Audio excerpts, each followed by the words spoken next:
Hello hi नमस्कार जय जगन्नाथ मु संदीप आपण मानक मोर नुआ एक भिडियो स्वागत। आज आम आसी जाइछंती माँ शिखरचंडी मंदिर।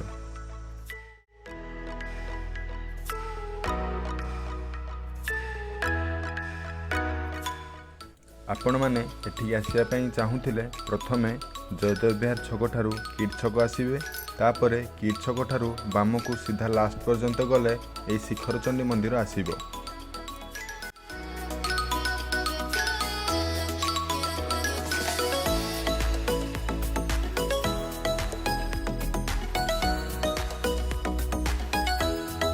ଏହି ମନ୍ଦିର ଭୁବନେଶ୍ୱର ସହରର ପଟିଆ ଅଞ୍ଚଳରେ ଏକ ପାହାଡ଼ ଉପରେ ଅବସ୍ଥିତ।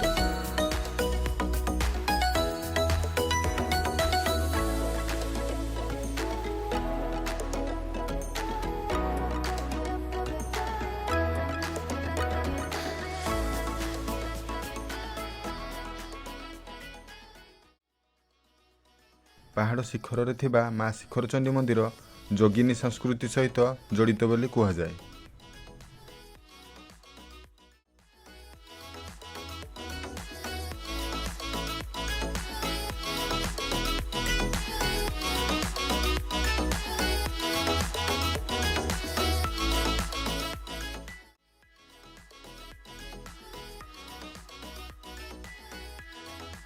ଏହି ମନ୍ଦିର ହୀରାପୁର ଚଉଷଠି ଯୋଗିନୀ ମନ୍ଦିର ସହିତ ସମକାଳୀନ ଥିବା ପରି ଦେଖାଯାଏ।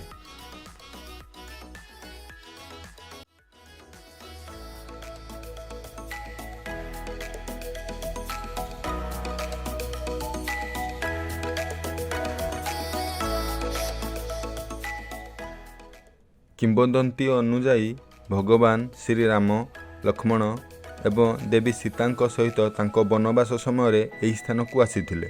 ଲକ୍ଷ୍ମଣଙ୍କ ଧନୁରେ ମାଙ୍କ ପ୍ରତିମୂର୍ତ୍ତି ଅଙ୍କା ଯାଇଥିଲା ଏବଂ ସେଠାରେ ମା ଶିଖରଚଣ୍ଡୀ ଦେଖାଦେଇଥିଲେ। ସେହିଦିନ ମାଙ୍କୁ ଲକ୍ଷ୍ମଣ ଚଣ୍ଡୀ ଭାବରେ ପୂଜା କରିଥିଲେ।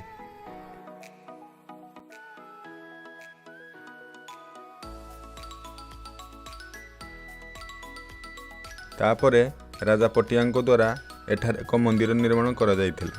ଏହି ମନ୍ଦିର ପାହାଡ଼ ଉପରେ ଥିବାରୁ ଏହା ଶିଖରଚଣ୍ଡୀ ଭାବରେ ଜଣାଶୁଣା।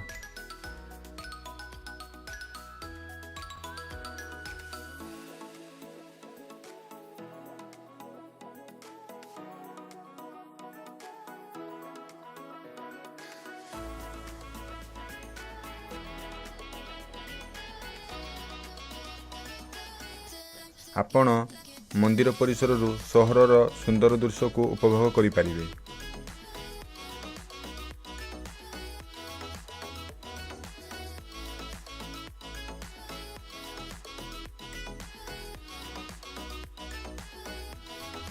ଶିଖରଚଣ୍ଡୀ ମନ୍ଦିର ହେଉଛି ଏକ ପ୍ରସିଦ୍ଧ ମନ୍ଦିର ଏବଂ ଏହା ଭୁବନେଶ୍ୱରରେ ଥିବା ପିକନିକ୍ ସ୍ପଟ୍ ମଧ୍ୟରୁ ଗୋଟିଏ। ଆପଣମାନେ ଏଠାକୁ ଆସି ମା ଶିଖରଚଣ୍ଡୀଙ୍କ ଦର୍ଶନ କରିବା ସହିତ ପରିବାର ଓ ସାଙ୍ଗମାନଙ୍କ ସହିତ ଭୋଜି କରିବାର ମଜା ଉଠାଇ ପାରିବେ।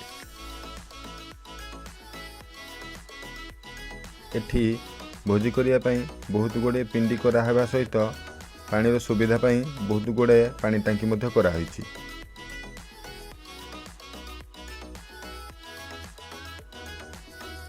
ଆପଣମାନେ ଚାହିଁଲେ ଏଇଠୁ ଜଲ୍ଦି ଭୋଜି ସାରି 6 କିମି ଦୂରରେ ଥିବା ନନ୍ଦନକାନନ ପ୍ରାଣୀ ଉଦ୍ୟାନ ମଧ୍ୟ ବୁଲି ଦେଖିପାରିବେ।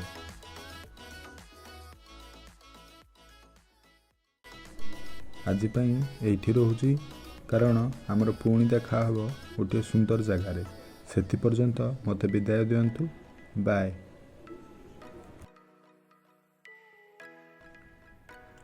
ଆପଣମାନଙ୍କୁ ଜାଗାଟା କେମିତି ଲାଗିଲା କମେଣ୍ଟ କରି କହିବେ।